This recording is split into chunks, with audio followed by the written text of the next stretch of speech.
Welcome, everyone, to What the Force, and welcome to our segment, Once Upon a Time in the Outer Rim, where we're covering all of these Outer Rim shows, including the Book of Boba Fett and the Season 3 premiere of The Mandalorian. I mean, the return of The Mandalorian that happened to be in the Book of Boba Fett. And with me to cover all of these episodes is my good friend, Alex Kane. Welcome back, Alex, as always. Very happy to be back. Yay. Okay. So, this episode, written by Jon Favreau, directed by Bryce Dallas Howard, was exceptional.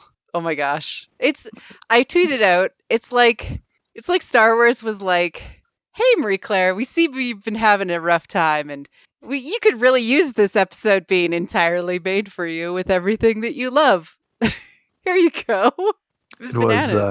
It was beautifully done. I don't know. Like, we kind of knew that, Bryce Dallas Howard was good, but this showed that she's better than pretty good, Yeah. This showed she's like got some George Lucas magic to her, for sure, I would say. And maybe better at directing actors than George. Yeah. I mean, pretty magnificent all around. Yeah. Absolutely.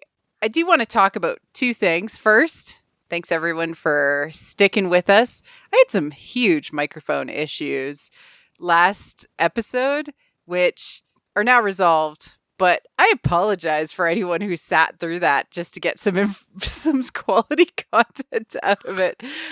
It's not something I can fix, unfortunately. So it is what it is. My microphone basically was slightly disconnected and caused massive problems.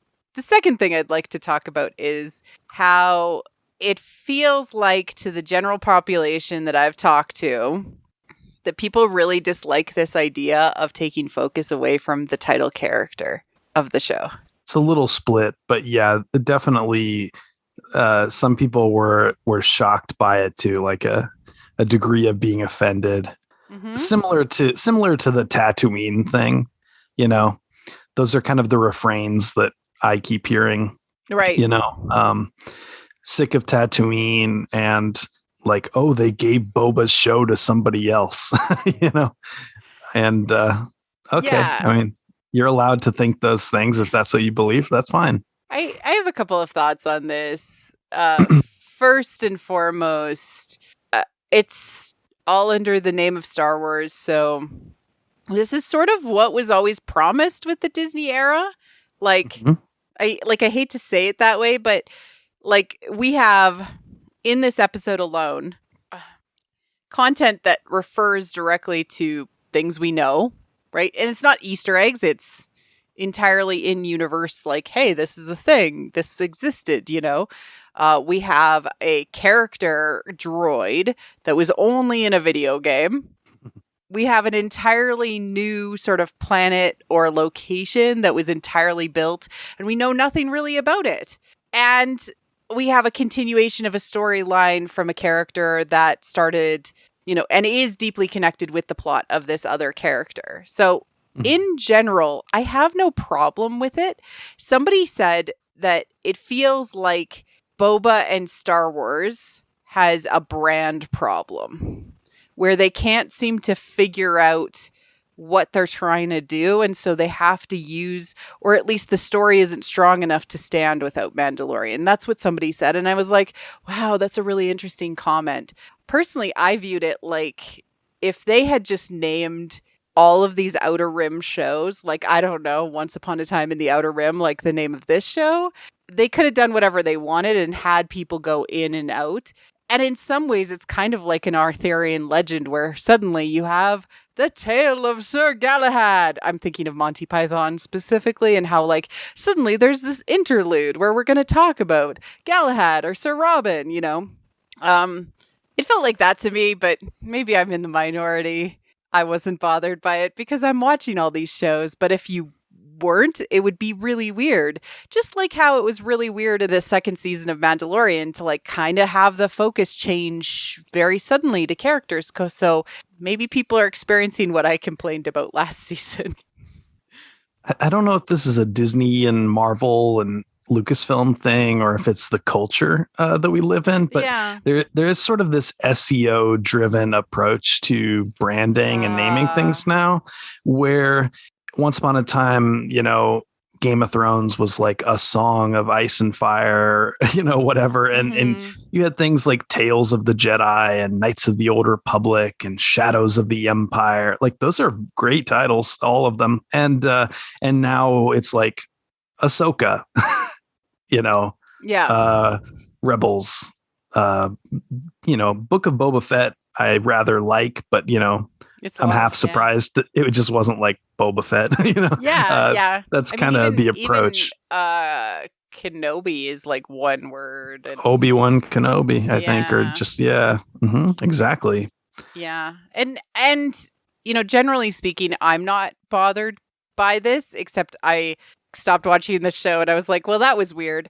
It definitely felt like maybe Boba Fett, the Book of Boba Fett, is only supposed to be 6 episodes. And then they were like, and let's put the first episode of The Mandalorian inside of here. Because it's only going to be 7 episodes. So 7 is a weird number too. Normally things are like in they're not odd numbers. Yeah, that's a good point. 6 or 8 would make more sense. And there's a lot of like interweaving of the story, with the 2 seasons of Mando and with, Book of Boba Fett already. And like sort of the way Boba was introduced in like chapter or whatever it was, like 14 or something. But this is like a very hard left turn, or 180. And so, yeah, it is shocking. It is odd. Especially with how focused we were, especially on Boba Fett's past storytelling. Like we've had so little time in the present. Yeah. It did feel weird. It's like, how long has he been away from Boba? Like 5 minutes? Like that's how it feels like. It feels like they just wrapped up with Gideon and then, Din is like, I'm going to go and find my covert. And like, he just left him, it feels like now. But yet, I don't know. I'm getting distracted by this. Yeah. Time is weird now. Like on the one hand, within the context of the story, it feels like he just left Grogu, but then maybe it's been a while. I don't know. I don't know. Yeah. But if they told us that like it originally was like Mando 301 or whatever, I would believe that. Yeah. I would 100% believe that. Yep. And then they just put Pelly in the background of that one episode just to kind of just to remind us. Yeah. Yeah. You did, before we get into this, I did want to talk about how there was an article that came out about Troy Koster, who's an Oscar contender, apparently. Yeah, like we sort of have mentioned him as the guy responsible for the Tuscan language that was developed for, I guess, like the first episode of Mando season 2, I think it was, or thereabouts. And yeah, he's in the movie Coda that everybody keeps raving about. It also stars like the young, like teenage girl from the Lock and Key series on Netflix, I believe. I can't recall her name, but yeah, it's like her and this Troy guy. And yeah, apparently he's making waves. So it's kind of funny to just, see an IndieWire article when you're scrolling Twitter and it's like, oh, that name looks familiar. I think we've mentioned him. Yeah. So, well, congrats to him. I wish nothing but the best for him. That's all. Side note. Well, let's get into the show. This will be a full spoiler deep dive, and we're going to dig into the mythic, meta, and symbolic, all of the goodness. So what's the summary there, Alex? Alrighty. After parting ways with Grogu, now in the care of Luke Skywalker, Mando's back to hunting bounties on a bishop ring habitat like the ones in Halo. He freely wields the Darksaber, a challenging weapon for a non-Jedi to master, but one that marks him as the rightful ruler of his scattered kinfolk. Paz Vizsla and the Armorer are the only known survivors from the underground tribe that raised Din, and his growth across 2 seasons of television has weakened his relationship with them and their more orthodox version of the Mandalorian creed. After injuring himself with the dark saber out on a job, Din reports to the armorer in the underbelly of the ring world, the stars spinning beneath their feet. He gets a chance to thank Vizsla for his help in saving Grogu from the Imperial remnant in the Sin, and the armorer gets a look at Mando's 2 new weapons, the dark saber and a spear made of pure Beskar. The songs of eons past foretold of the mythosaur rising up to herald a new age of Mandalore, she says, as she examines Mando's spear and melts it down to forge a gift for Grogu. Sadly, it only exists in legends. She tells Din that the Darksaber is a far more noble weapon for him to wield, and speaks of Bo-Katan Kryze as a cautionary tale of what happens when their kind stray from the way of the Mandalore. Kryze once told Din that the Children of the Watch, the sect that took him in as a boy, was a cult of zealots. So there's that old Obi-Wan Kenobi chestnut about differing points of view. Naturally, it isn't long before Paz Vizsla challenges Mando to a duel, with the Darksaber going to whichever warrior is victorious. Paz's ancestor, Tar Vizsla, was both Mandalorian and a Jedi. It was he who forged the weapon 1,000 years ago. This makes for a thrilling, somewhat dirty battle between 2 men who stand inches from a slip into the vacuum of space. Din brings Vizsla to a surrender, but when the armorer asks them both to renew their vows, Djarin admits he's removed his helmet since he last saw them. To them, he's a Mandalorian no longer. Leave, Vizsla grunts, apostate. His time as a child of the Watch is over, putting him on similar footing to Boba. They're Mandalorians acting outside the sole interests of the nation. Din needs credits, and he wants to see Grogu again. But he'd help Bo-Katan if called upon. It makes you wonder if Grogu's journey as a Jedi might involve a similar break from orthodoxy. Time will tell. On Tatooine, Peli Motto and her family of familiar droids is at work on an old N1 Naboo starfighter, which she thinks might be the perfect replacement for Din's dearly departed Razor Crest. Using custom parts from the Jawas, turns out Peli's got good relations with those guys. She says she can soup it up and get it running better than ever. I love a good Pimp My Ride montage, and this sequence is right up there with the orange Supra from Fast and the Furious. When Mando fires it up, it soars like Anakin Skywalker's pod racer through Beggar's Canyon, whining and thundering and looking magnificent. All it's missing is a tiny co-pilot in the empty astromech slot. Amazing. Yeah, a tiny co-pilot. People were talking about how they could see like a little 5-point harness, and like they're like, I know what goes in there, and you can even see the action figures in your mind. Oh yeah, tiny Grogu and Din in the pilot seat and everything. Yeah. Wow, this episode. What an exceptional Mandalorian episode. Yeah. Once you sort of get over that hump of like, weird choice. And then it's like, okay, but I'm liking it though. I'm liking it. Right. Yeah. So, we start out with Mando in this kind of like meat or butcher shop, or like, like they're a bunch of butchers, like literal. Yeah. Like, racks of meat, and he comes in to do some good old bounty hunting. Mm-hmm. What did you think of that? I mean, so we've done a lot of talking about how Boba, for a lot of his series, has existed in the realm of like spirits and kind of, you talked about the Night Sea journey. Here with Mando, we see that he's in a very different place in his path. And he is very much in the business, of blood money. If you go back to like the stuff that influenced George to create Boba Fett and Han Solo, those spaghetti westerns, like it's very much like, hey, kill this guy or drag him in here, and I'll pay you gold. And we're seeing a pretty kind of just ugly, cold version of that lifestyle. He's almost regressed, to season 1, episode 1, or even, they use the line, I can bring you in warm or I can bring you in cold. And it exactly, that was entirely purposeful to show without Grogu, I'm lost. I got nothing. I don't know what I'm doing. I'm just trying to do this so I can find like somebody I know. because that's where he's at. Yeah. He hasn't had any sort of companionship for a while. So he's like, I guess I'll go see how my, cult's doing. But, no, he's working. Yeah, like what is home to him in this situation? Yeah. But like he's taken public transit or like at least, chartered flights. He doesn't have his own car. Like he's low. Yeah. Yep. He's back to bounty hunting / killing. Yeah, pretty crazy. There was a lot of inspiration in this scene. It felt very mafioso in a way. Mm-hmm. Yeah.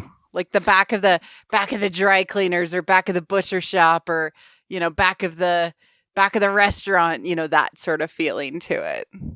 Yeah, purely coincidental. I happened to watch The Irishman finally. What was it, like last night? And I noticed that like De Niro's introduction to like in his younger years, he's like driving a meat truck, and it's very similar to the scene. Like, so I don't know if that was a direct inspiration or just kind of fits, but yeah, it's the same, colors, the very sort of sterile, blue, gray, green palette that is, thus far when we've seen that in Boba, it's been just when he's sort of in the back to tank, like transitioning to his memories and things. So yeah, this whole episode felt different, like almost like this scene in particular, I felt very cold and like disconnected from our character. Like we didn't feel any sort of connection to him. He felt very cold and like down to business. The bounty he's trying to capture denies him, and so he's like, well, hell, I'm surrounded, fine, you're all going down, right? And he whips out the Darksaber, and we're just like, that was such a good moment because it's like we haven't really seen him really do anything with it yet. Mm-hmm. And he uses it, and it's clunky and weird, and it's like him, like even the choreography, it looks like he's fighting it, or it's heavy, or it's not a good fit for him. Mm-hmm. And he gets into this fight, and he gets like shot at, and then burns himself with the side of the Darksaber on his left thigh. And this brings me back to many conversations I've been having over the past couple of years with my good friend Josh Johnson, who's been on the podcast multiple times.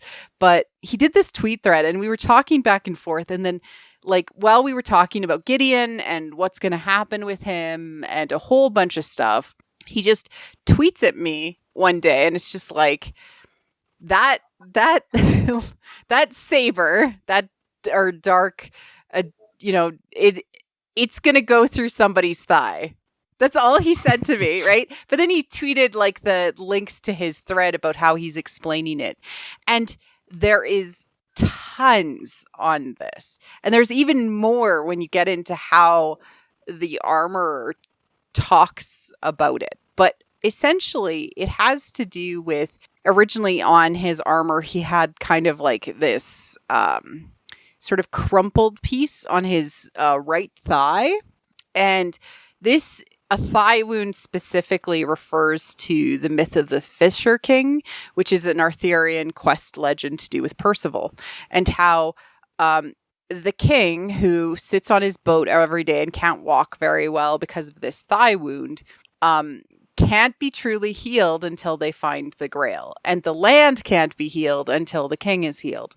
Tons of stuff with that, right? Because the king and the land are interconnected, and it is really, really key because it's been a theme since the start of the Mandalorian, when his first armor actually had that wound on the thigh, and then he actually gets his other thigh wounded, which, although it gets healed this episode, the truth is that you can't truly be healed by this wound until you heal the community, which is so cool. And yeah, the Razor's Crest stuff where he's looking for his old journey is also super symbolic. So I'll get into that when we get to kind of talk about the ship and stuff like that. But the key is that like it's all about balance and the third path that you need to have. You have to heal yourself from the commitments that you got and to be able to actually like find balance in your life. It's really, really interesting. Yeah. I believe too, if memory serves, I think that Mando's original armor, his thigh pieces were mismatched on his armor from the start of season 1. Yeah. So that's kind of an interesting little faded thing. And his right armor piece still has banding across it to like show like it's broken and has never truthfully been healed. This is just a solid reminder that he's not healed yet. Yeah, your quest isn't done, dude. Yeah, he got the armor upgraded, but they still are mismatched, I think, like I said, about the old armor. I think it's still like they're shaped differently, is what you're saying? Yeah. Yeah, one has like almost like metal banding over top of it to like hold it together. It looks like bandages, like it's permanently bandaged. Mm-hmm. It's almost like a symbol that you would see. I don't know what the symbol would be called, but I think that it's on like, flags and stuff where it's sort of like what is it? Is it like Sweden, but like with another bar on the opposite side almost? Yeah. I don't know what the significance of that is, but it's almost like crosses, I dare say. It's significant because he's asymmetrical and not whole. Yes, right. Mm-hmm. Yeah. And even worse than that, he had his other thigh damaged, and that's to remind us that this quest isn't done because the quest that you thought you were on was not actually the quest. I like so he collects the head of the bounty and he comes outside and the worker's like, "What are you doing, dude? You just killed our boss." And I love this moment so much. He's like, "There's a lot of credits back there that I don't want. Let me be." And they're like, "Yeah, sure, go at it." It made me feel like my socialist heart. I don't know why. It's a Robin Hood moment, right? Isn't that kind of what it is? Yeah, I mean, a little bit. Yeah. Yeah. Redistributing the wealth. Yeah. I'll take it. Power to the workers. And then we get an intro to this ring-like world. And it feels like Bryce Dallas Howard didn't have an expense budget. She had like a black card to buy whatever she wanted from a storytelling perspective, because this world is gorgeous. It's magnificent. I want to go back there. I want to play a video game in that world. It really it feels like Robert Rodriguez, who's made like these big, $1 billion blockbusters or whatever, like Alita. It feels like he had very little budget to work with in this show. And then Bryce, they're like now we're doing a special thing with Bryce. And I don't know. It's very cool. It's like, she's not holding anything back, and nor is ILM, within the confines of whatever sort of, I guess, stagecraft is like the tech that they're showing off and selling, One of the things that this makes me think of is that one of the benefits of being in a later season of an animated show is that they don't have to recreate any of the digital assets. And this is making me go, they can reuse any of these digital assets if they decide to come back to this location at any point because it already exists. Yeah, I just saw a tweet today that reminds me of like how they used like the Tatooine model from episode 1 for like the landing shots in episode 2. It's like that, but in a more of the volume stuff, I'd imagine. Yeah, the volume, which is the technology to use Unreal. Yeah, the Unreal Engine, but not only that, but any of the animations to do with the larger shots, because like sometimes you're not even looking at him. If they've built how the thing behaves inside of the computer, like this giant ring planet, they can use it in any way they want to. Oh, yeah. And that's how it works, right? Because they have to create the digital asset, like the scenery and the whole thing. It's not like they animate each scene by scene. They create the ring in the computer, and then they can use any part of it that they need. Yeah, it's so that you're just playing with like virtual cameras and like lighting scenarios, and you can like very much change it without a lot of work and a lot of or less, maybe not a lot of, maybe not put it that way, but it's still going to take work, but it's not going to cost to rebuild it, right? Like that's really important. It's kind of like how when I don't know, this is the best metaphor I can use. So Next Generation Starship Enterprise, they built the giant model of the Enterprise, and that's what they would use to do the photography of the Enterprise and do the different pass-bys. And each episode that they needed a new shot, they would do that. They've built the model of the Enterprise, but this location, we don't even know what it's called, and it's so cool, but they have it and they can use it for whatever they want. That's so cool.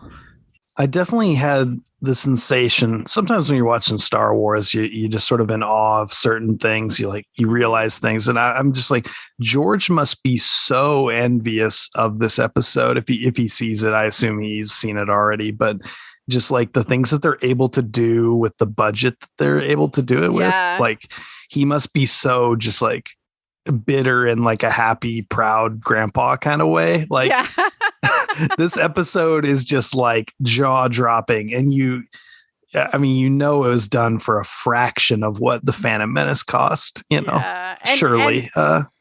Although it does take labor, of course, in some ways it's just easier to do some of the digital stuff now.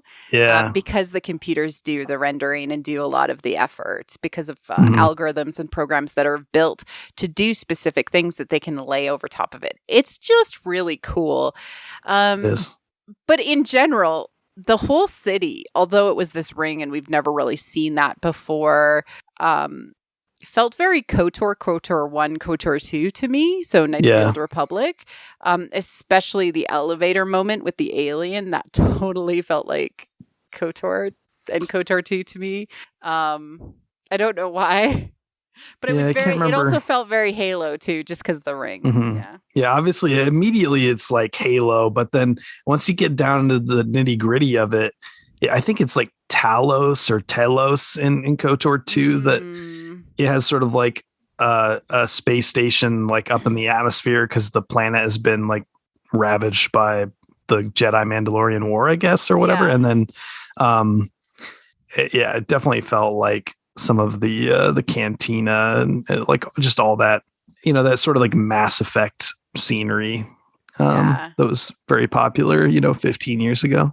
I don't know, it looked cool. I want to go back. I will play a game in this world. Cool. You could have a whole Disney Plus series just set on that ring. Maybe Star Wars: The Underworld. Yeah. I mean, the original like George idea. Yeah. So it looks kind of like that a little bit. It sure does. It really does. Really, like that would be a cool place to have an Underworld game or show. Yeah. Just throwing it out there for anyone who's listening. And then we move on so we get the cool elevator scene with the alien who looks over, and I'm obsessed with elevators in Star Wars. And so when he gave him the look, I was like, yeah, that's right. He's got a head in a bag. Yeah. Awkward. But he goes into this bar, which also super cool. Don't you want to hang out in that bar? Yeah, it's a very like Canto Bite. It's like a place that like Lando would hang out and not want to leave, It felt way more upscale than our typical cantinas that we've been hanging out in. Yeah, definitely more like Caesar's Palace or something like Vegas. Yeah. And it felt nice to be in an upscale location again, because that's so rare in Star Wars visually. And so it was nice. There's like a bunch of people hanging around a table just having dinner, having a bite to eat, and they're like, "Hey, Mando, come and join us." And he's like, "No, money and information, please." And they're like, "Nah, we want to have you have food with us." And he's like, "No." He's so antisocial right now. But it's like he exudes this kind of like, people are like, "Wow, you're super useful. Wow, you have power." And one of my old bosses used to say, work will find the competent. And it's kind of like that. Like he's well, you came back fast. Wow, you got that done. I got lots of jobs for you. And he's like, I gotta go. And they're like, no, stay. But in many ways, this functions as kind of like the temptation to rejoin regular society, but he can't be distracted because he literally has fallen off of his path and he doesn't even realize it. He's trying to figure out what his path is. Mm-hmm. What did you think of this scene? I think we even see in this scene, or one of these scenes, we see the tracking fob from like season 1. Yeah, so, it was the first one when he was going to go in the meat place. Yeah, in the meat place. Yeah. He's like, this fob is leading me directly to you, sir. So that's sort of another little callback to like his catchphrase, like that too, is just kind of like, oh, we're kind of back at square one with this guy. But yeah, no, I enjoyed it. Like I said, it felt like Canto Bite to me a little bit. I don't know. I can't really remember much else about this specific room other than I like the aliens around the table. I love their costumes. It felt nice. I want to stay in that room and like be able to look around, but we didn't stay very long. Oh, we did have that race of aliens from the Phantom Menace. Again, a lot of Phantom Menace in this episode. I think it's Malastarians, or maybe not. I could be wrong about that, but there's an alien that I think is from the Phantom Menace originally. And then you also had the Klatooinians from like Book of Boba Fett. So it was like a nice little, this episode is very much a bridge between sort of all the different eras, in a way that. Yeah. Not even just all the eras, but all the different types of properties. Like we have mentions of, we have BD, we have, Phantom Menace, we have, and this happens later when Pele is in the episode, but she uses the words from different eras of Star Wars all in the same sentence. Like she calls things, she's like, your ship, this, N1 is going to go faster than a Favier. Like, yeah, Favier. Yep. That's just a very specific way to phrase things, Yeah. But let's get into the most mythical and psychological part of the show, which took almost half of the show. Like we're like this goes over half the show, like to the end of this. So they spent a lot of time in this. He finds the information about where the covert is, and he specifically asks how to get down to the substrata of the city or the sphere. And I'm like, oh, we're going back to the underworld. We're going to go to the covert. Because the covert exists always in the underground, right? And it's always this other world, and it's always hidden, and it's deeply psychological for Mando. I would say go back to our Mandalorian season 1 episodes where we talk about it all the time. I'm like, oh, he's going into the underworld again. Well, he's going into his own subconscious in so many ways too, because the underworld and the subconscious are very similar from a motif perspective, as well as how they present inside of the show. It's a deeply unsettling place. He almost falls as he's getting down there. When you actually see a view of where he's going in, it looks like an upside down city. Like it looks like almost like the Upside Down, in some ways. And it's filled with stars around him. And so it's not only the underworld, it's also like into his subconscious, a night sea journey in some ways. Not the same as the one that Boba was on, but it is significant that he's going into kind of a subconscious state. Yeah, it was so cool. Yeah, on a practical, sort of effects level, you would say this is like a spacewalk almost. They're kind of out there on the edge, and visually too, it reminded me. I've always been obsessed with that episode 9 poster that I think it was just used at like Celebration or something, and it was like Rey in the middle of space, and she's sort of like walking. Like skywalking, I guess, across the stars. And it's almost like there's like footprints sort of in the cosmos. I remember that. Yeah. It was just a promotional one for The Rise of Skywalker because they couldn't figure out what they were trying to market for. Yeah, but anyway, the image has always stuck with me because it was just so, I don't know, evocative and cool, kind of like the mirror cave in Last Jedi. You know, it was very much like something I associate with Rey in my mind and always will. And him walking toward the armorer, and in this, you know, it's just a star field, like all around. Basically, it felt very much like that. It was kind of cool to magical. see. It felt world between worldy, right? Like a little bit. Mm-hmm. It felt it felt powerful. She felt powerful because she was there amongst this like sea of stars, and it felt like, you know, like infinity in a way. Like, you know?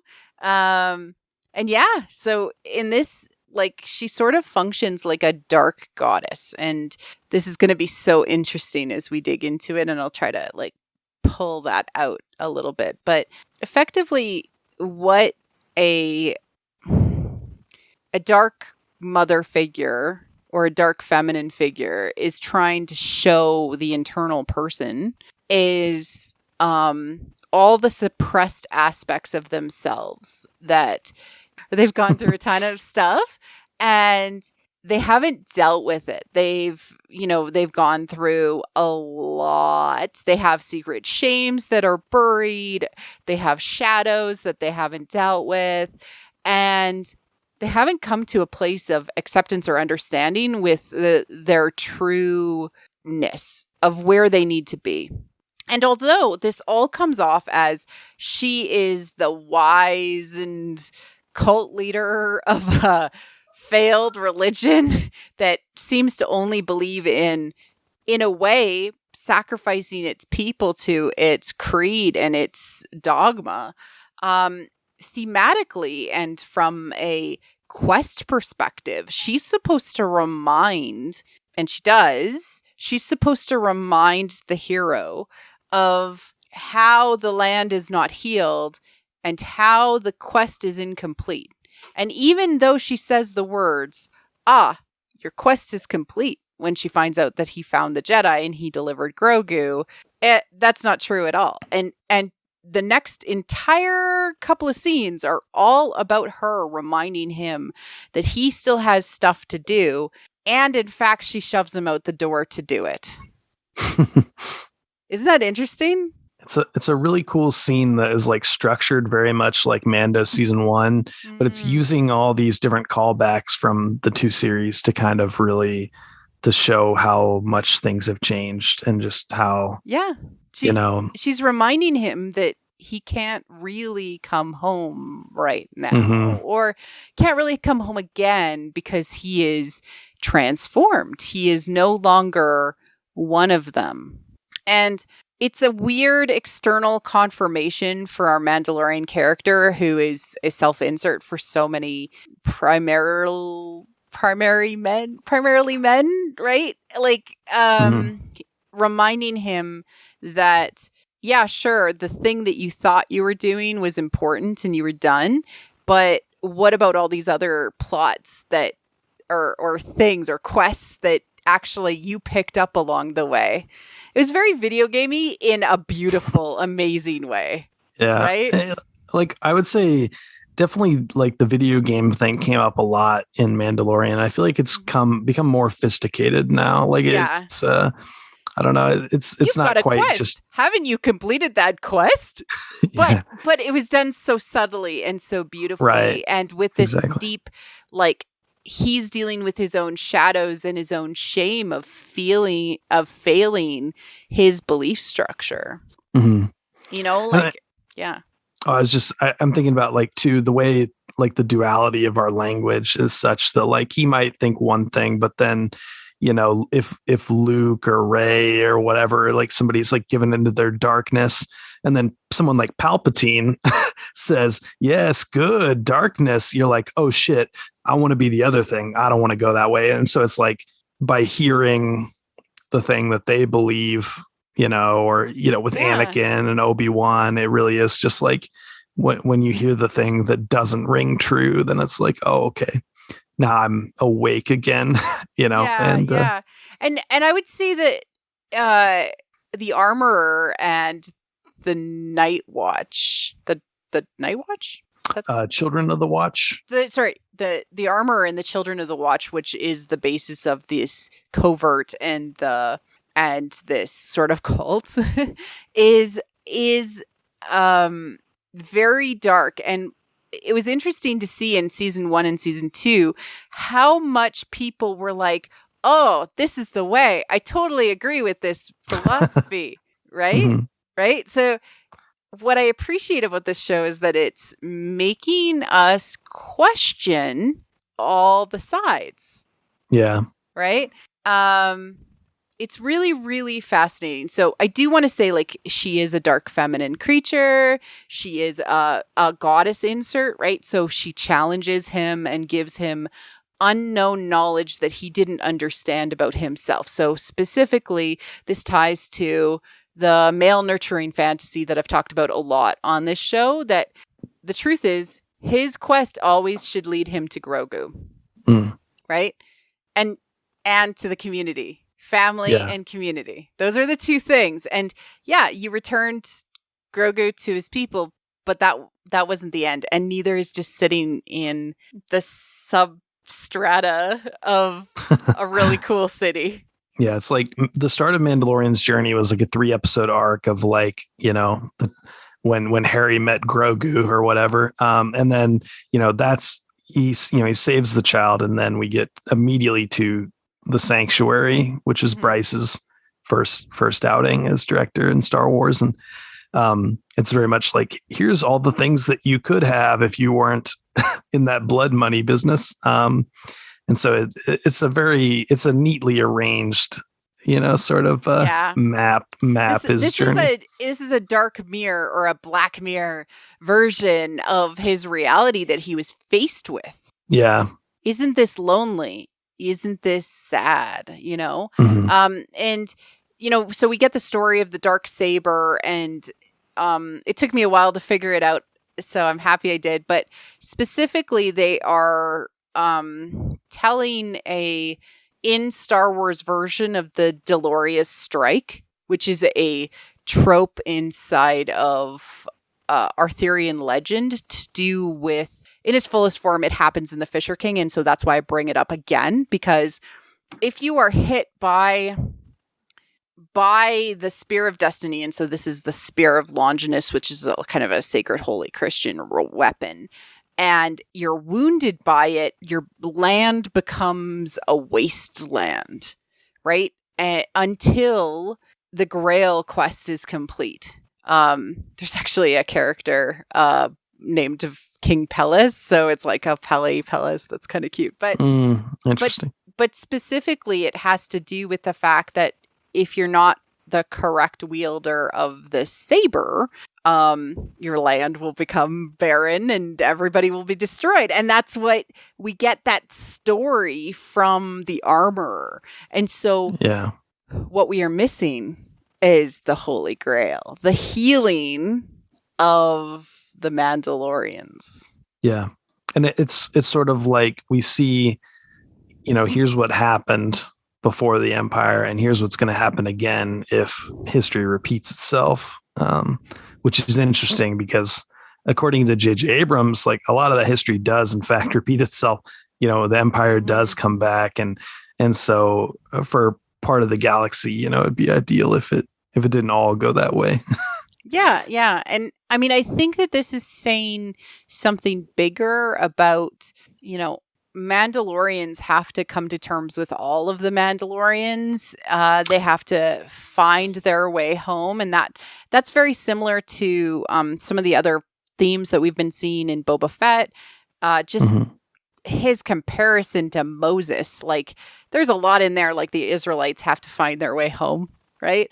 And so, but this is getting repeated in a different way, right? With this sacred weapon that shows you're a bad leader until you can find a way to heal the land and yourself, heal your thigh injury as the Fissure King needed to. And so that's all the same legend. The Fissure King tells the story of the Dolorious Strike from the sacred weapon.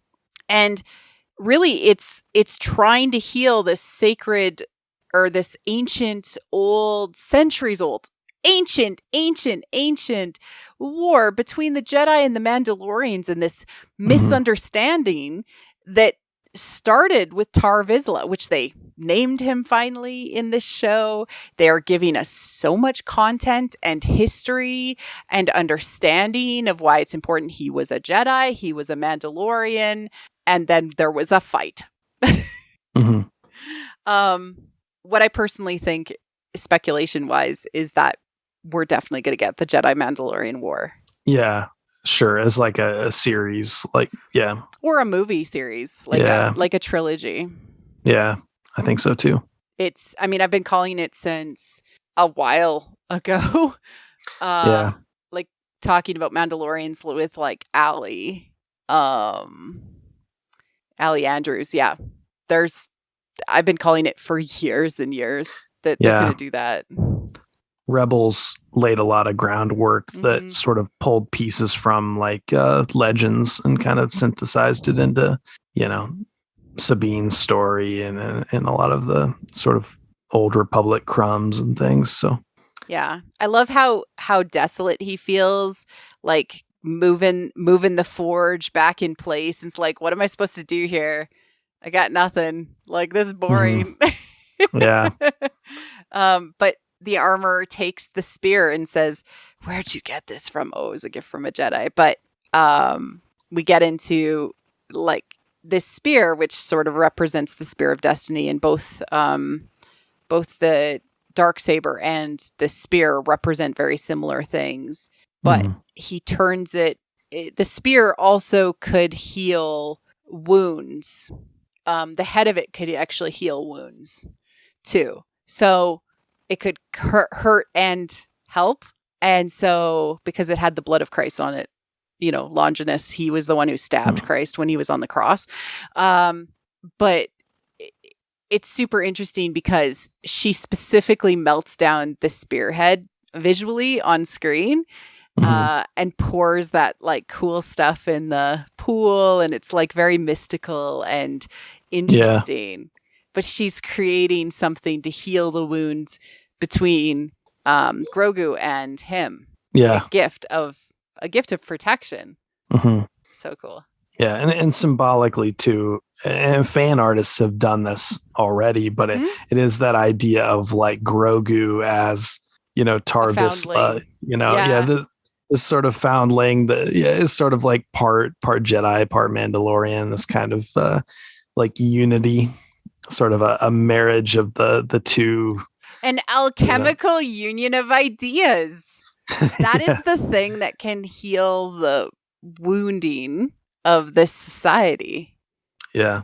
We've got 40 years of Star Wars telling us about how institutions fail us and they destroy families, destroy the galaxy. Yeah. And here you've just got a dad who wants to go see his little guy and take him a new shirt or whatever. Yeah. It's really beautiful. But yeah. Yeah, but we and then we have this amazing conversation about attachments versus loyalty and solidarity, and how like how wrong the Jedi code feels. Right. Yeah.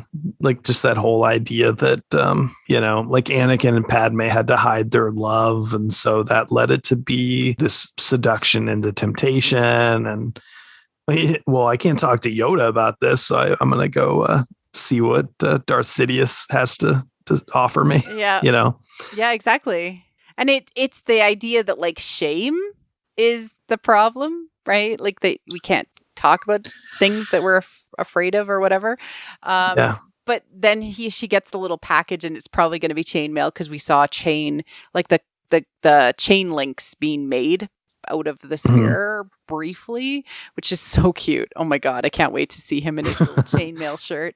But the little package she ties has little ears.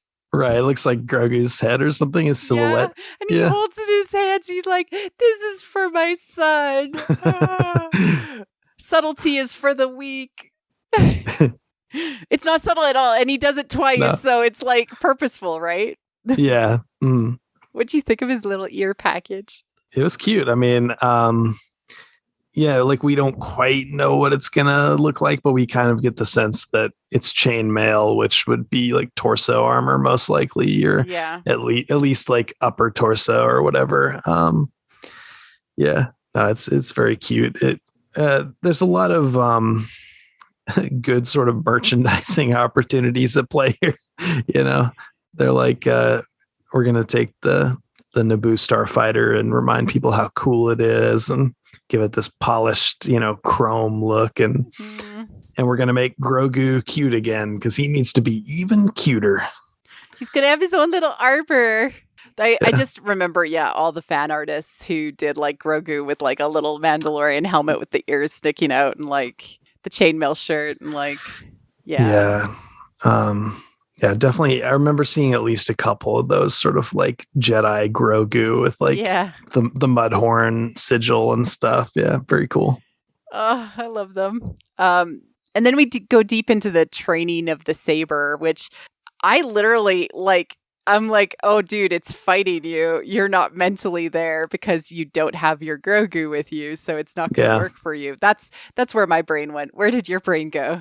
Well, I mean, I remember there's some argument at some point in time, probably 1978 or 9 or whatever, where, in Empire Strikes Back, the lightsaber fight is pretty like fast paced and exciting, but like George's original vision with like Darth Vader and Obi-Wan was that like lightsabers are really hard to wield, I guess, because, you have to be like a master of the Force to do it. You have to, and of course now with like sort of Disney era Star Wars, you have like the Kyber crystal and this idea that you're sort of bonded to your lightsaber on a Force level, spiritual level, almost like it's your soul outside your body or something. And so I think they're playing with those ideas and kind of doing something. This is my life right now, and it's off balanced. Yeah. Obi-Wan said that in Attack of the Clones, right? This weapon is your life. And there's like a lot of Attack of the Clones in Book of Boba already. Yeah. So lots of prequels in this show. Yeah. Yeah. Thanks, Dave. Thanks, Dave. We know it was you. But yeah, she has this really cool training scene with him where, she says these like very Mandalorian words. I don't know what they mean. It's cool. I'm sure they mean something. I'm excited to find out what it is eventually. But then he gets challenged by the Jon Favreau character. Yeah. Jon Favreau still does the voice, but they did more modulation on his voice, I think, just to hide it a little bit more. It's a little more gravelly now or something. Yeah. I don't know. Yeah, but it was still him. And it's still him. It's still him. And they have their fight, right? Which he uses a vibro blade and a shield, which is cool. And Mando uses the Darksaber inefficiently. And then he eventually drops the saber. His opponent goes for it and he stabs him a bunch with a vibro blade. Eventually wins, right? Like he holds the blade to his throat and says like, hey, this is done. And then because this is a tradition, they have to reaffirm their creed. Have you ever removed your helmet? Have you allowed anyone else to remove it?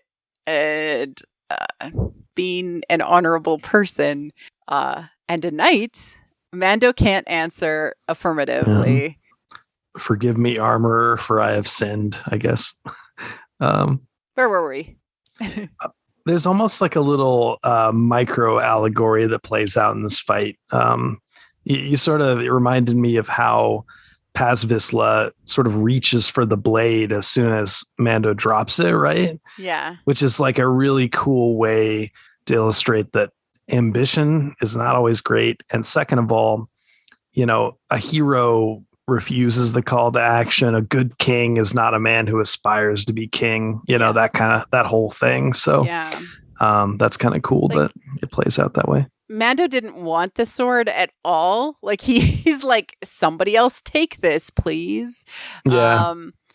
But he knows like how important it is. And in many ways, I wonder if he was actually hoping he'd lose like a little bit, but then he's like, I don't like this guy, and yeah, there is a certain amount of reluctance that you have to have within you to be a good leader. because you have to question yourself and you have to try to do the right thing. And yeah, so Paz Vizsla calls him apostate, which is such a cool word. And they always give this character like all this old timey language, which is literally like you're not doing what your traditions are, and you're basically excommunicated. So yeah, and what's cool is that Mando asks like, well, okay, so how can I atone for all this? Because there's got to be a secret path back into my religion that raised me my whole life. I mean, my secret cult that raised me my whole life. And the armorer says the living waters in the mines of Mandalore. Oh my God, I want to go there. Yeah. Yep. I hope we go there. There's a couple of things I've been thinking about, which is that they're laying the groundwork for this to be really, really mythical, like him riding a mythosaur. We've seen some art in like some of the, like art out there that like he rides a mythosaur, and like then there's our good little Grogu on top of the head, like, living waters in the mines of Mandalore. Like, oh, that sounds deep and like, similar to the Mirror Cave. This is another one of those trials, a journey into the underworld. Yeah. So cool. Another cool thing that's happening here, and here I go again, but I'm always like, how can I make this about episode 9, that cactus in my life? I'm going to hug it. But that's a Jon Favreau screenwriting thing. This notion that the way you tell a meaningful story is you have to hug the cactus. That's a Jon Favreau thing that I heard on some screenwriting podcast. That's how you eat your shadow, you hug the cactus. And, it goes back to that damn thing about bloodline, the Skywalker bloodline, the Palpatine bloodline, Paz Vizsla's like, I'm entitled to rule because that was my ancestor. And Mando is essentially a nobody, in the way that Rey was a nobody. He's a man from nowhere with no family because the family has been killed in the past. Yeah. Yeah. The man with no name, which was the, where Boba comes from. Well, it all flows back to that. It's very Arthurian, like Arthur, right? Like he was a peasant. He wasn't known. Nobody knew that he was a king. And the sword came to him in the stone. Yep. Right? Yep. Yeah. I also got a little bit of Lady in the Lakes vibe from the armorer, but it wasn't enough for me to really dig into too far. So we'll see if that comes back at some point with the water thing, or the oil on the water, which is sort of an armoring thing, but it was just more like, this looks very mysterious and cool. Yeah, sort of like a witchy kind of cauldron, like I don't know, like the orb that to be pondered. I don't know. But it's cool image. To me, it felt like very much like a scrying pool, like because she was telling like this story, and it felt very mysterious with the setting and everything. It was cool. I don't know. I'm all about it. But he gets kicked out. That's the long and the short of it. It's like, nope, on your way. You're no longer a Mandalorian. I've seen a lot of stuff on like Twitter, in the past like 24, 48 hours of like, oh, when's he going to get out of this cult? Like, somebody help him. He's in a cult. And I'm just like, I think he's done. I think the book is closed on that. Right. I mean, it seems to me that, once you're labeled an apostate, I think of Scorsese's movie Silence. Like, there's not a lot of going back for those guys, once they kind of said like, forget Jesus. I don't need that guy. I'm going to stay here in Japan and tell everybody that Jesus is a phony. And like, you don't go back from being labeled a heretic or whatever. Yeah. Or if you do, you wear the mark of shame forever or whatever. Yeah. I mean, they did tell us the way out of it. But I wonder if it's going to actually be something where he needs to pull all of these disparate Mandalorians back together somehow, right? Like, yeah, like certainly this is a barrier to success, being like, we don't trust you and you're no longer a Mandalorian, but there's all these different aspects of Mandalore that are out there in the world, like Boba Fett being one of them, Gideon being one of them. He won the saber, right? So he is actually technically a Mandalorian. That's awkward. Yeah. Gideon Demption. It's coming for us. We have Bo-Katan and, and we have Sabine out there. We know she's out there, right? We have all of these different aspects of the Mandalorian culture that I'm sure are all over scattered throughout the galaxy. And it's going to be about collecting all these pieces and healing the land. Yep. So and Paz as well, like Favreau's character, right? That challenged him. You think he'll end up being redeemed in a sense as well, and kind of come to his senses, like those in the armor, or you think they're all gonna kind of be redeemable? Yeah. I hope so. I love this. When do I not believe in redemption? No, I know. I think it's cool. It's cool. I just hadn't really it hadn't occurred to me that like the armor would be able to kind of like get over her whole thing. But no, I love that. I love that idea. He brings her the living waters and the mines. Yeah. Oh, and then he's like this Christ-like figure who performed a miracle at that point, basically, right? Yeah, got to start rewriting your creed a little bit. If right, performs a miracle, also if he actually rides a mythosaur for some reason, that'll solve it too. Oh, right, because that's just a legend. That's not true. Yeah. But yeah, no, I like that. That's cool. We're talking about like epistemology and stuff or whatever, right? Yeah, this is cool. What does the Book of Mandalore say about this? Like, it's kind of like a Bible, right? Like, it's, but I'm not saying that her way is the right way. I'm just saying that there's going to be a way, because part of this is healing the psychology of a broken people. It's way bigger than just like a family drama. This is literally trying to save a people. That's cool. That's cool for Star Wars and has yet to be done. It's new. I like it. Yeah. And we sort of like got like the seeds of that with the Tuskens. It'd be nice to see them not just be in service of that. Well, I think the story, but like that's going to be something that like Mando's going to remind Boba. I don't know that Boba's going to come with him yet, but it's going to be important that all of these disparate pieces of the Mandalorian shadow come back together, and Gideon's part of it, and I hate to say it, even though he's dead currently, Maul is part of it too. He was a leader of Mandalore. Yeah. And they've pointed that out in recent history. Yeah. And, look at that. We got this cool Ahsoka show that's going to be coming where she's a Forcey person. She could run into him and he could come back with her there. It's pretty neat how like 1979, you have this like goofy little action figure with a jetpack. And it's just like, he's got like there's no real substance to him at that point. And now it's like all of Star Wars is the Boba Fett action figure has now been turned into like, this is what the myth is now. Like, the myth is trying to save a people. I'm cool with that. That's dope. That is exactly what I love. And it's the microcosm, i.e. the family, the Din and Grogu's relationship, and the macrocosm, which is the galaxy, and the fact that this people, which is spread throughout the galaxy in disparate forms, all wants to try to come together. Yeah, I love it. I do too. It's exactly my jam. It is. And then he goes towards he's like, okay, I gotta go to Tatooine. Nobody wants to go back to Tatooine, but fine. My mechanic lives there for some reason. She hangs out on Tatooine. So he goes towards the Starliner, and the little droid, this little droid that's been around for so long, since Star Tours was created.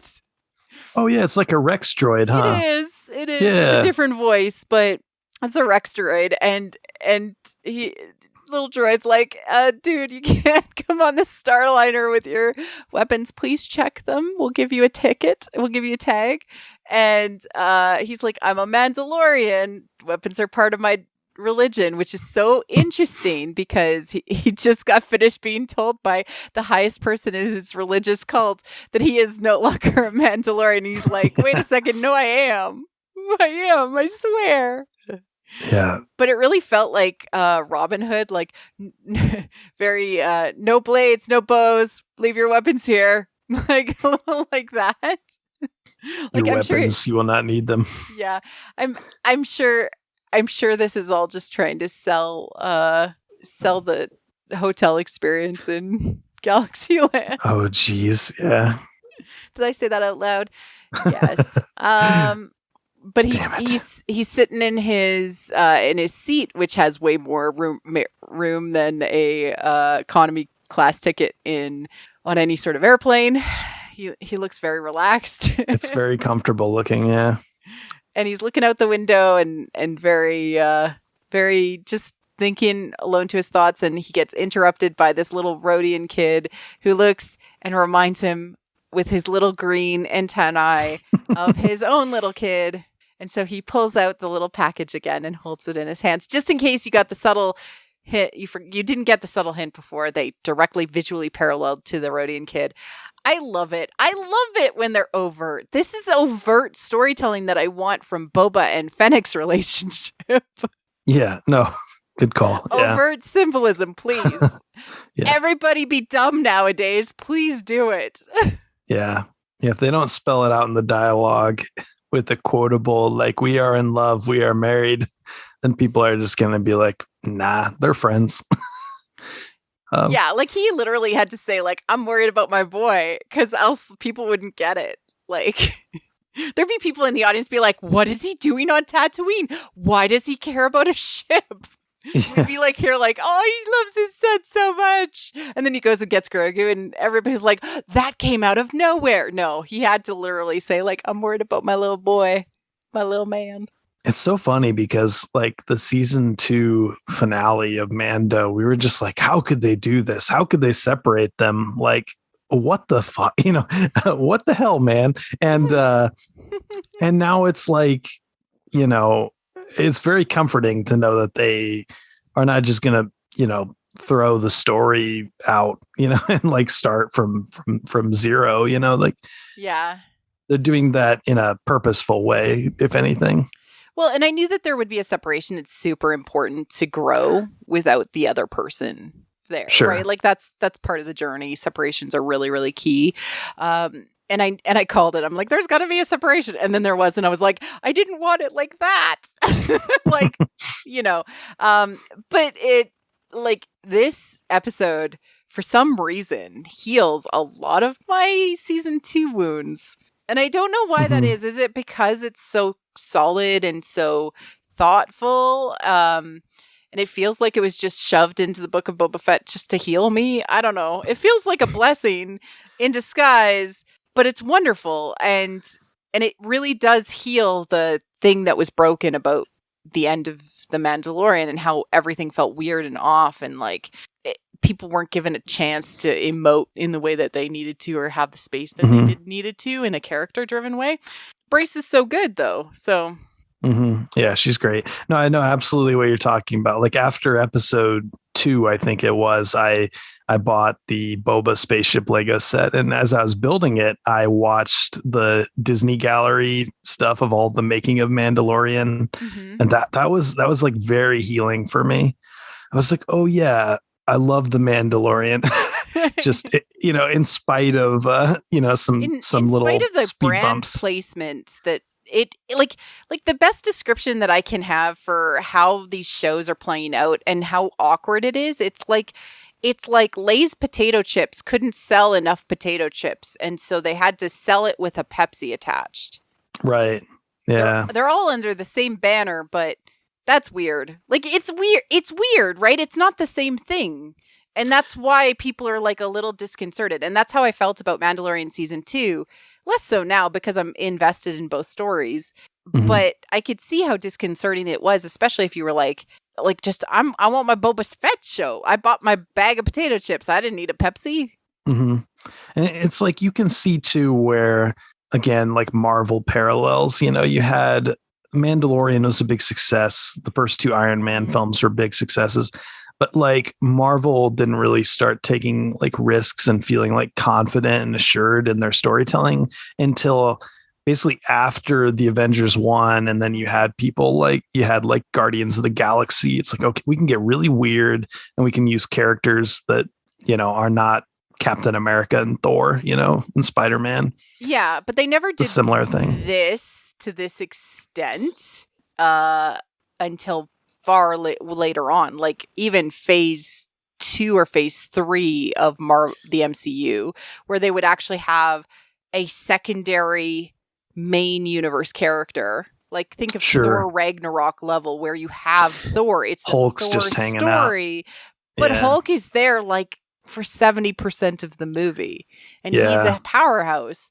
But this is literally like they took an episode of WandaVision, which happened, right? This is what happened in WandaVision, but it made story sense, and they told it from a different character's point of view, right? But it still was focused on the story that was being told in it. This is different. This is a different story. It's like they went and hung out with Hawkeye or with, like another one of the Avengers, and then that person showed up at the end. It just it's just a different level of storytelling, and it felt like it just feels like a weakness of brand in a way, unless they were to have named the whole thing Tales from the Outer Rim or Once Upon a Time in the Outer Rim. Sorry, that name is taken. It's just, I don't know. Yeah, like in a novel, you could like easily have like a chapter 2 or 3 where it's like, oh, there's this random character, and then they sort of exit stage left, and like that's it, and we go back to like the main story. But seeing it this way, it definitely is. It is jarring, but I guess we'll probably have to get used to it. It'll probably be a thing going forward. Boo. Maybe. Boo. I don't know. All right, so he gets a call from Pele, and that's why he shows up on Tatooine. And she's reintroduced with the cutest BD droid in live action. BD being BD1 being from Jedi Fallen Order. He's your little friend in Jedi Fallen Order, and he follows you around, and he's so cute, and he helps, and he uses his little things to go and scan things and go and scomp into things, and oh my god. According to Respawn, the BD designation stands for Buddy Droid. Oh, and he does his little foot stomp. He's adorable, and I loved him in Jedi Fallen Order, and I'm a big droid fan, so I feel like I've gone long enough about this, but this is like literally my favorite thing about the fact that they kind of gave Bryce Dallas Howard like an unlimited budget. We got a BD in real life, and I'm dying because he's interacting with Mando, and it's great. Sorry, that was long. No, it's good. And there's thematic ties to Fallen Order as well. Like the way that it handles the Jedi Order is pretty similar to the way this handles Mandalore. Basically, it's kind of cool. Absolutely, yeah. It's really fascinating that the Jedi and Mandalorians both have similar we got all wiped out. Interesting. Okay, so why Pele is calling him there? She's like, hey, I got a replacement for the Razor Crest, which, just as a reminder, the Razor Crest was a symbolic title for this ship, which was very representative of Mando being a knight and being on a hero's journey. So Razor's crest was razors or knife, right? Knife edge, and crest being like your knight. You're a knight. This is your crest. This is your creed. This is who you are. And it was a symbol that said, this is your journey, and you are on the knife bridge, which paralleled to Lancelot's story. And we talked about this season 1 of The Mandalorian a fair amount, but there was a lot of parallels to Lancelot back then. But what's interesting is that she's saying this is a replacement for that. So that wasn't actually what you were doing. This is a new journey. This is a new thing that's going to carry you. And Pele and Quill always have very meta dialogue. When I listen to their dialogue, it drives me nuts. So she's like, it's an N1 starfighter. The Queen of Naboo commissioned these, right? Yeah. Okay. This is the most prequels we've had in anything in the Disney era.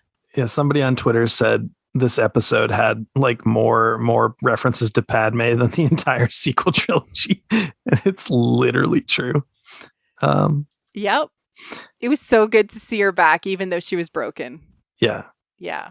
And also just that contrast too of like the Razor Crest being like this broken bucket of bolts that was always like one inch from like falling to pieces, and Mando like spinning off into the void. But like this is like a Lamborghini or what, like, you know, it's like an old Ferrari that they find and like patch up basically. It's a classic. Yeah, it's a classic. And she literally takes it over the course of the episode and shows how this old thing or these old ideas, so from like a very meta perspective, it's got custom mods, it's off the grid, right? Unexpected, handmade, faster than a fathier. Like I literally wrote the meta what? Like literally this is referring to the things that made Star Wars great and why the prequels, especially the Phantom Menace, is actually a perfect movie. Like it's a key and amazing movie. And she's saying, let's not forget all of this. Let's fix it up. Let's utilize it. Let's even make it faster and stronger and exactly the vehicle that we need to be successful. Mm-hmm. Yeah, there's love like it. It's like the iconic Doug Chiang design that he brought to episode 1 and sort of helped with George's vision for that.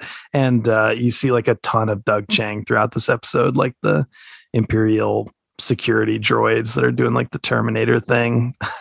It's very much like I can't help but think of Favreau sort of jabbing Filoni in the Disney Gallery series and being like, yeah, Mr. Prequels over here, you know, converted me or whatever. And we're really like seeing the episode that like assimilates all that.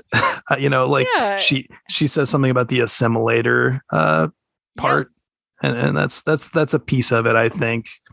Also, like just some fun things about like Bryce being like, you know, the way that like Filoni was George's protege, Bryce was sort of her father's protege. And so, you know, it's fun that like George offered Ron Howard the chance to direct the Phantom Menace originally, and he turned it down. Man, that would have been interesting. Yeah. And then there's just also the piece of it where, you know, he sort of became no longer a child actor and transitioned to an adult sort of movie star or TV star by appearing in American Graffiti, which is kind of a movie about like fast cars and hot rod culture.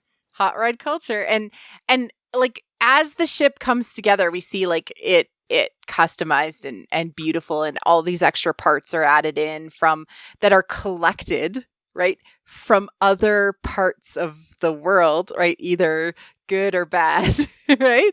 But like they're bringing these things back in and making them part of the ship, and the ship is totally a metaphor for Star Wars. Yes, absolutely. I could not stop thinking that when we were watching it. And also, you even said Pele is like Dave, but but Pele is also George, right? Yeah, George never left Tatooine. Yeah, he like Pele at one point says like I'm a one planet girl or something like that. And it's like, it's George and Dave's like view of what was good about the prequels, but hey, let's make it better. Let's redo this so that we can actually get at the truth, which is going someplace. And Mandalorian's like, no, I want my old Razor Crest back. Give me my old thing that I, you know, my little, you know, give me my idea of Star Wars. But no. What Pele says is, let's build Star Wars together. Mm-hmm. It's literally called a starfighter. Yeah. And they take it all together, and never been off world is what Pele says. Yeah, never been off world. Because George kind of has only ever created his own universe. I interviewed Paul Duncan, the guy who wrote those archives books. Yeah. Which are basically like massive oral histories where he like sat down and interviewed George Lucas for like, I don't know, 3 to 6 hours or something, depending on whether you're talking about both books or not. But he said something to George, like offhand, like, George, how do you come up with this stuff? You know, like the most sort of casual little question, like, you know, how do you come up with something like Star Wars? And George's answer is just something like, nothing else to do, or something like nothing better to do, which is just like the most like cute, fun, like nonchalant way to be like, I did create Star Wars. And so he's never really like stopped thinking of it. And so that gives me the sense that Filoni and Favreau and those guys, like they probably still, you know, use George as a resource. You know what I mean? Like on a primary basis. This felt so like homage to George and love to George. Because George like approved all of these original designs and like, you know, loved this, and some people hated it. And so it was like, it's polishing it up, it's cleaning it off, it's dusting it off, and then making it loved again. That's wonderful. Just like a side note on Pele dating Jawas. Yeah, you monster lover, you. I think, definitely. And yeah. That moment when she's like, and I used to date a Jawa, and then the one Jawa is like, and she's like, no, I'm working on myself right now. I'm like, did that Jawa just ask her out? Oh my God. Totally did. I love it. I love it so much. This is the most romance in the Disney era after Tross. Yeah, this and Frog Lady. Frog Lady and our other Bryce Dallas Howard episodes. Again, another Bryce Dallas Howard episode. Yeah. Where they are, you know, when she's like, I'm going to remove your helmet till sexy. Oh, Mara. Yeah. Oh, yeah. So, yeah, you know, cool. Bryce, please get a trilogy to direct. Make it romantic as hell. Also a TV show. I know you're going to be directing an episode of Mandalorian season 3, so I will look forward to Din filing kissing somebody. Thank you. There's a lot of meta influence of American Graffiti and like muscle cars, because even the front of the ship has like one of those popped out engine like carburetors like on top. Like you can see it from one angle. It looks like a muscle car carburetor that's popped up over the hood, like one of the round ones. Yeah, it's so cool. Yeah, and like it revs the engine and it sounds like one of those like muscle cars. I was really into muscle cars for a period of time, so yeah. I love muscle cars. Yeah. So I just had a really. What kind of muscle car did you want to have when you were growing up? I mean, I still want a Mustang someday. You know what I mean? Like one of the wider, you know. I always was obsessed with a Roadrunner, which is like so rare. Those are cool. Yeah. They're cool. I was obsessed with them. Like they're hard to find and fix up and do things with. So it never became a reality, but I was obsessed with them in high school. I was like, I just want one. It's so cool. Yeah. You see them at like car shows occasionally, or ones that are like kind of restoration kits where they've kind of made their own. But yeah, I had a really nerdy thought just now, which is that so in American Graffiti, the hot rod, sort of the character that plays like, I can't remember but his name, but you know, he's got the yellow hot rod, right? And that's sort of like George before his famous car accident that kind of like led him to take up like filmmaking and go to school basically. And then in Attack of the Clones, you again have the yellow speeder that Anakin picks out, and Anakin's pod racer was yellow, the Naboo starfighter was yellow. And we very specifically see Mando take a sander and start taking the yellow paint off of this starfighter. It's almost like this very blatant thing of like, thanks for Star Wars, George. We're going to put a new coat of paint on it. Like, you know, it's like, I don't know what the significance of yellow is, except that George used it all the time. A lot. Yeah. Yeah. Huh. I have to think on that, but say But he does keep like the yellow like racing stripes almost, or the yellow on top. Oh, some of it on top. Yeah. Okay. Gotcha. Yeah. Around they're on the wings. It's cool. It's on the wings. Yeah. Right. Okay. Gotcha. Yeah. Nice. And then he's like, okay, Pelly's like, okay, you're going to go take it for a test drive. She drives around, and we get like the most glorious homage to the pod race. You even get some of the sounds from the canyon. Yeah. Working. And the line is specifically point between those two suns and head straight to Beggar's Canyon. I'm like, aw, two suns. Not sons. SONs. Like Dave and John. Like they're taking on this legacy. Damn, that's good. I got a little bit of chills when you said that. Okay. Yeah, no, I like that. Yeah. Yeah. And like I like that. You know what you're doing. Rewalk the steps of George. Right?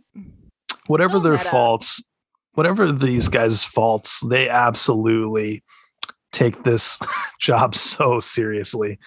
Sure. I mean, people joke around like Oscar Isaac's doing Moon Knight, like, oh, he must have had a mortgage payment coming up or something.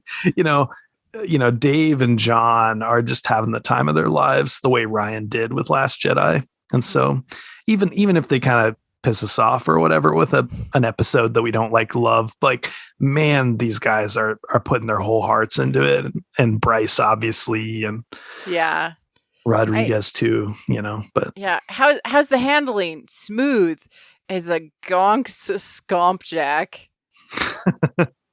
That was a sexual metaphor. There's a lot of weird metaphors and similes, especially coming from Pelly. Say out of your mouth, Din. There's so much of that.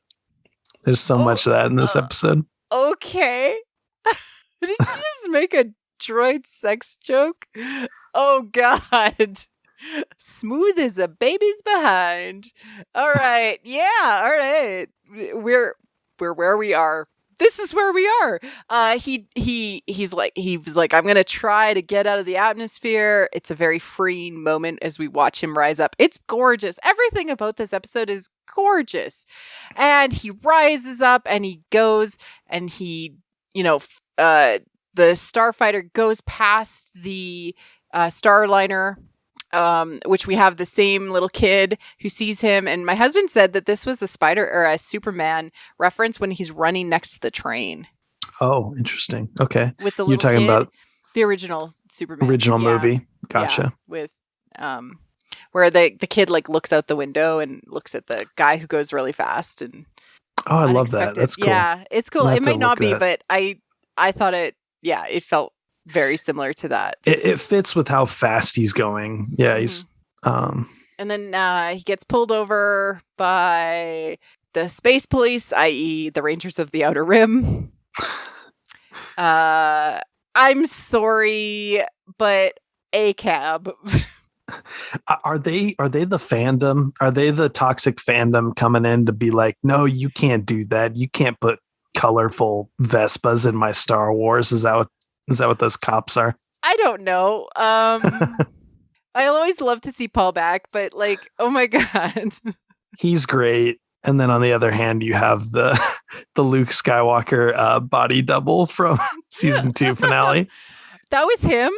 Yes, and it is. Oh God! If you get a good look at his face, and then also, I think the color of his X-wing might even be Luke's, very similar to Red 5 or whatever. Yeah, and it's just kind of it was distracting for me. I was I'm pretty sure that's the body double because I had just a couple weeks ago I watched Disney Gallery or whatever. So yeah, I was I think that's that guy, and it very distracting. That didn't bother me. I just thought he was a jerk. Which I mean, ACAB, right? So right. Yeah. I hope we don't get a Rangers show, even though Paul would be great in it. Yeah, I love him. I loved him in Kim's Convenience as well. I wish he would just kind of, not be this role in the show where he just shows up to wreck the fun. Let him grow. Yeah. You're just well, and that's also very muscle car-y too. You're going too fast. cops pulling you over and then the car can like speed away to get away, right? Like, somebody's got to play the bad guy. Somebody's got to play the wet blanket, and they're playing wet blankets. Mm-hmm. Whatever. But I did love some of the kind of lines like, your engine model doesn't match your power output. Like it was a very like, this is a new thing we're trying to build, right? And your voice sounds very familiar. You know, I haven't heard that since we took down those last of those Imperial remnants. Oh my God. Is this George ghost writing this episode with John? Interesting. Yeah, I don't know. It just is such a weird line. I know what it is in the context of the story. Everything works in the context of the story, but it feels very like hee behind our hands. All of this meta textualness to the language. Yeah, there was definitely like just stuff happening in this episode that I was definitely like conscious of it, but it's happening in the unconscious where you're like warm and fuzzy and you don't know why. You're just kind of like, feels like George is in the room. Why is George in the room? It does. It feels like he is. And it feels like George is in the room the same way that one episode of Mandalorian season 1. Yeah. The gunslinger where Fennec showed up. Yeah. Yeah. Yep. And here Fennec shows up at the end. Oh God. And Fennec shows up. It. Yeah. You just proved it. Yeah. I don't know. It's dumb. If I ever have a chance to ask George, I'll be like, George, did you ever ghost direct or ghost write any of these episodes? And he'll be like, yeah, Claire actually did. I'll be like, oh my God, I was right. I could hear sign this NDA. Yeah, please, please now I'm going to need you to sign this NDA. And I'll be like, oh, this can't go on the podcast. Got it. Whatever. His voice is in the room because they're listening to him from an emotional and spiritual perspective. So, yeah. Your voice sounds familiar. Mighty familiar. Your voice sounds mighty familiar. Well, yeah, this whole episode sounded mighty familiar. That's the meta of it. If it wasn't George. Still, like, there's so many layers to every time Pelly talks, because we no longer have Quill. There's always layers to what she says. It drives me nuts. It gives me a headache. There is one last part that I did want to point out because I kind of skipped over it when we were talking about it. So he first sees the ship, it comes out, and he's looking hey, there's no droid port, right? And that's when we see the Grogu like little harness, baby harness, and like, oh, that's the space for Grogu. Everybody screams. But he looks at the ship, and specifically it's the Mandalorian theme in a violin solo. And I don't know if you know this, but Ludwig Göransson's wife is actually a violinist, and she solos in a lot of music. Very cool. No, I didn't know that. I hope that was her. Yeah, that'd be cool. It would make sense. I mean, he's probably doing this stuff remotely at like his home studio or something. So there's a good chance, I would say. Yep, but it was emotional for me because the violin pulls on those emotional strings, and it's saying like, this is something new, this is something beautiful, and you are already emotionally attached to this ship. I mean, this Star Wars. Yeah. Interesting. When you said violins and strings, I think of like that very tragic, like Padme music in episode 3. Like, I don't know if that's... I don't know if there's a connection there, but I feel like when you really hear the strings like soloing, as you said, like just kind of like a little sad violin in Star Wars, that's what I think of as like basically Anakin's fall through like Padme's point of view. But anyway. But it can be used in a different way, but it was sentimental. So yeah, go back and listen to that scene. It's really wonderful. I messaged Christy Curry right away because I was like, oh my God, this music is so good. I can't wait for you to watch it and listen to it. Any further thoughts? Any final thoughts? We've talked for a really long time on this episode because it meant a lot to me personally that Star Wars made an episode just for me. They were like, you know what, Marie Claire, you could really use this one. Yeah, no, it felt so nice to kind of just see them having fun with the prequels and kind of validating that love and stuff, you know, the way that kind of The Last Jedi did with a lot of other things, you know. it just, it felt like a big love letter to George and to Doug Chang. And I don't know. It's a spectacle. It's definitely unlike a lot of the Star Wars TV we've seen so far. I want to see more from Bryce. Yeah, no, I definitely, she's great. And yeah, like if ever there was a question of like, does she have the cred to do like a feature on that kind of Star Wars scale? Like those doubts are gone. So, okay, speculation time, just briefly at the end here, because we're here together.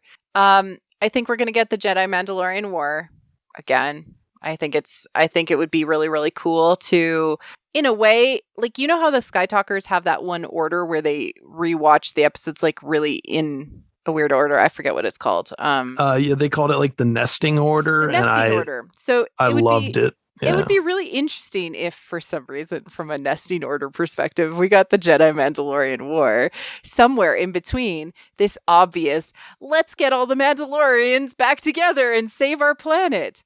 Yeah, there's so much like unresolved stuff there. Kind of way. Yeah. I think they had that whole like scrapped Darth Maul Death Watch arc in the comics that they it was like originally a Clone Wars thing and they did it as a comic. And I think that might have been like a Katie Lucas thing originally at one point. Yeah. And then they did a bit of it when they went after him in the Mandalorian arc in Clone Wars season 7. Right. Yeah.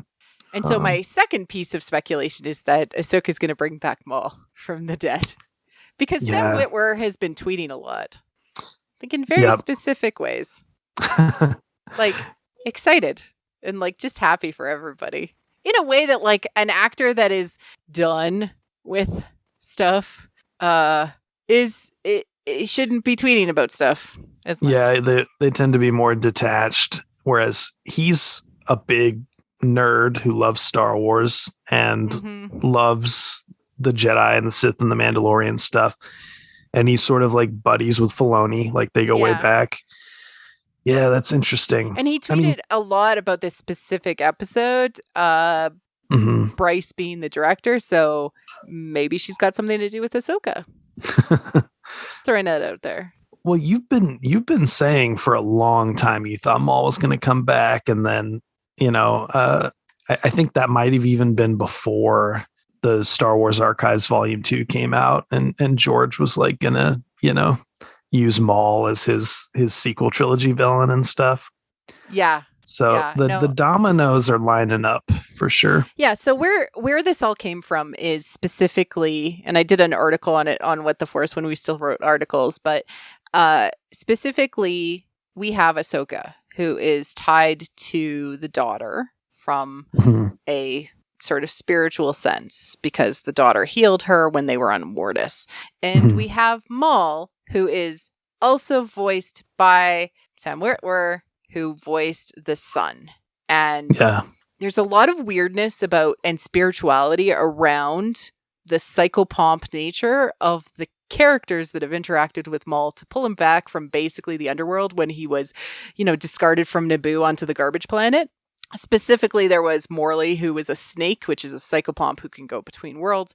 I think Morley was actually the son, and the son actually healed Maul and gave him a piece of him. So we're saying that these are going to be two Force gods, one darkness, one light. And because the light cannot exist without the dark cannot exist without the light. So my question for everyone out there is, where's the sun? And to be kind of a god of death, like the sun is, you kind of got to die. So we'll see. The last thing you see in Clone Wars Season 7 is basically Vader looking up into the sky at the convor, the bird that represents the daughter and Ahsoka. And then, you also have Boba with this great quote in The Mandalorian, which it's been sort of put into the, sort of like recap thing on Book of Boba, where he says like fate sometimes rescues the wretched, and that's like literally happened to Maul like a couple times. Yeah, and then when Sam talks about Maul, he's Sisyphus. And the key thing about Sisyphus is that he eternally suffers.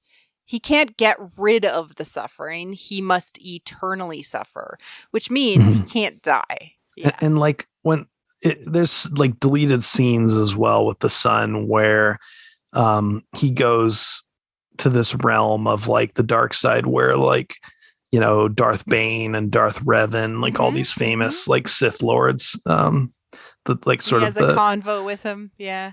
Yeah. And so it's kind of like, yeah, there's this unresolved messiness there with like the history of the Sith and the dark side. And Darth Revan is key because she Revan, which I mean, all this KOTOR stuff is coming out soon. The redone version of KOTOR is going to come out.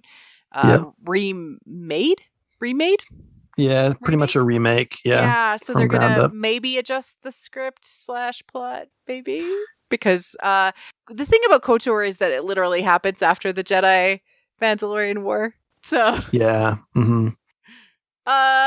I mean, I don't think I'm wrong about any of this, and if this all happens, I'll be so happy. And then maybe somebody will pay me a lot of money to speculate professionally. No, just kidding.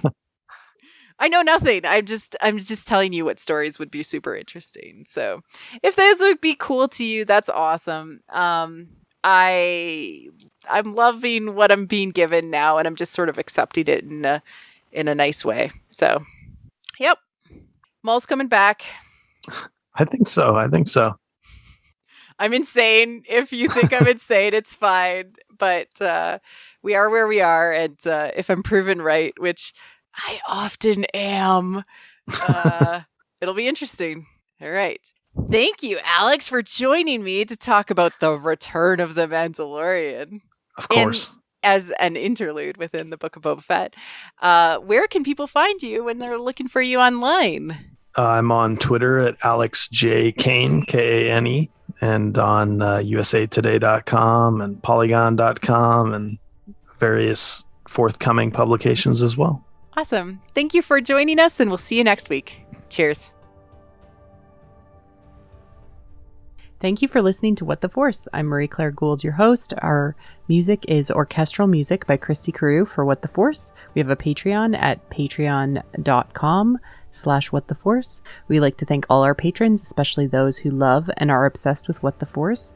Brad, Melody, Night Huntress in Wild Space, Felicia, How Rude, Anna Perez, Macau Mom, Neil, James, Joe Allen D, Christian Luca, Josh Johnson, Scott C, and Susan. Make sure to like and subscribe on YouTube or leave a 5-star review on iTunes or other pod apps. It helps people find the show. Check out our other channel on YouTube or other podcast feeds, What the Fiction. You can connect with us on Twitter at WT Force Show, What the Force Podcast on Facebook, or our website, whattheforce.ca, or on our Discord. Links are in the liner notes. Feel free to reach out and start a conversation. Cheers.